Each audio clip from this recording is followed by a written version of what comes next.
1. Kronologi 7 momen Jeon-woo kerasukan roh jahat di Head Over Heels. 2. Drama Korea terbaru. Rating, Head Over Heels, naik pesat di mid-season. 1. Kronologi 7 momen Jeon-woo kerasukan roh jahat di Head Over Heels. Bayangkan hidup Anda dipenuhi dengan kesialan yang tak berkesudahan. Itulah yang dialami oleh Bae Jeon-woo, tokoh utama dalam drama Head Over Heels. Menurut Yeonghwa, Jeon-woo sejak kecil telah menyerap semua kesialan keluarganya, sehingga dia menjadi tumbal terakhir yang dipersembahkan pada roh jahat di rumah kosong yang ada di wilayah Bongsu. Pada episode 7, Jeon-woo tiba-tiba saja kerasukan saat masuk ke rumah kosong tersebut. Dia kerasukan roh jahat yang disembah oleh Yeonghwa agar bisa menjadi dewa jahat yang akan jadi pelindungnya. Bagaimana kronologinya? Mari kita simak penjelasan di bawah ini. Jeon-woo dan Pyo Ji-ho pergi ke rumah kosong untuk menyusul Park Seong-a yang ingin menyelamatkan Kim Ji-ung. Namun, sesampainya di sana hanya Jeon-woo yang bisa masuk ke rumah kosong. Pintunya langsung tertutup begitu saja ketika Ji-ho hendak ikut masuk ke sana. Seong-a yang terkejut akan kedatangan Jeon-woo pada tempat berbahaya itu memintanya untuk segera keluar. Tapi, Jeon-woo menolak karena tak mau meninggalkan Seong-a sendirian. Jeon-woo pun meminta Seong-a membuka pintunya dan ia akan memapah Ji-ung untuk keluar dari tempat tersebut. Namun, saat itu juga roh jahat yang ada di sana merasukinya. Roh jahat tersebut merasuki Jeon-woo yang sudah dipersembahkan jadi tumbal oleh Yeonghwa. Tapi, malah tertarik pada Seong-a yang sudah mencuri perhatiannya sejak menari lentera. Roh jahat itu pun tak mau keluar dari tubuh Jeon-woo dan malah terjebak di sana. Sehingga, ia memanfaatkan tubuh Jeon-woo untuk menemukan apa yang ia cari di SMA Hwamo.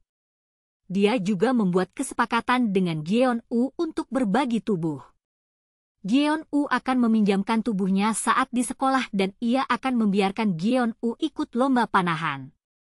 Meski tak suka, mau tak mau Jeon-woo tetap harus berbagi tubuh dengan roh jahat. Dia tidak tahu apa yang dipikirkan maupun yang akan direncanakan oleh roh jahat tersebut. Akan tetapi, dengan berbagi tubuh Jeon-woo merasa ia akan bisa menemukan celah dari si roh jahat dan bisa mengeluarkannya dari sana. Tapi, pertanyaannya adalah, apakah Jeon-woo akan berhasil mengeluarkan roh jahat dari tubuhnya? Ataukah roh jahat itu akan terus menguasai tubuhnya? But here's where it gets controversial. Apakah tindakan Yeonghwa dalam mempersembahkan Jeon-woo sebagai tumbal itu benar? Ataukah itu hanya sebuah tindakan yang kejam dan tidak berperi kemanusiaan? And this is the part most people miss. Bagaimana peran Seong-a dalam cerita ini? Apakah dia hanya sebuah korban kebetulan? Ataukah dia memiliki peran yang lebih besar dalam menghadapi roh jahat tersebut? Mari kita diskusikan hal ini di komentar. Apakah Anda setuju dengan tindakan Yeonghwa, ataukah Anda memiliki pendapat yang berbeda? Bagikan pendapat Anda di komentar. 2. Drama Korea terbaru. Rating, Head Over Heels, naik pesat di mid-season. Peringkat Head Over Heels terus meningkat di tengah musim. Jakarta.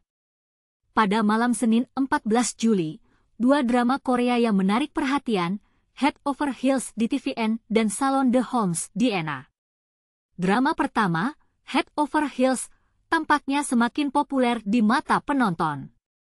Menurut data Nielsen Korea yang diterbitkan oleh Chaeuf Media pada Selasa, 15 Juli 2025, Head Over Heels terus bersinar dengan peningkatan rating sebesar 0,8% dari episode sebelumnya. Ini memang menjadi sebuah pencapaian yang cukup signifikan, terutama karena drama ini baru saja memasuki tengah musim. Episode terbaru Head Over Heels, yang dibintangi oleh Chu Yang-woo dan Cho Yi-hyun, berhasil meraih rating 4,8%. Ini adalah rating tertinggi sejak drama ini pertama kali tayang pada 23 Juni lalu.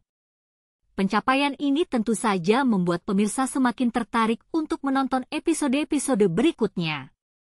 Di sisi lain, Salon The Homes, yang juga tayang pada malam Senin, masih stabil dengan rating 3,2%. Angka ini tidak berubah jauh dari episode sebelumnya. Namun, ada hal unik yang membuat salon The Holmes tetap menarik perhatian. Drama ini tayang pada saat publik sedang ramai membicarakan kehamilan Lizzie Yang, pemeran utama dari salon The Holmes. Lizzie yang baru-baru ini mengumumkan bahwa dia sedang mengandung anak keduanya. Kehamilan ini menjadi perbincangan karena status Lizzie yang sudah bercerai dari suaminya. Dia hamil melalui proses bayi tabung dengan menggunakan sel telur yang sudah dibuahi sebelumnya. Hal ini menjadi kontroversial karena suami Lizzie yang tidak memberikan persetujuan atas kehamilan ini. Namun, Lizzie yang memutuskan untuk melanjutkan prosesnya hingga akhirnya berhasil hamil. Keputusan ini tentu saja membuat banyak orang berpikir dan memiliki opini berbeda. Tapi, apa yang Anda pikirkan tentang keputusan Lizzie Yang? Apakah Anda setuju dengan langkahnya untuk melanjutkan kehamilan tanpa persetujuan mantan suaminya? Ataukah Anda berpendapat bahwa ini adalah langkah yang terlalu berisiko? Bagikan pendapat Anda di kolom komentar di bawah ini. I, Wes.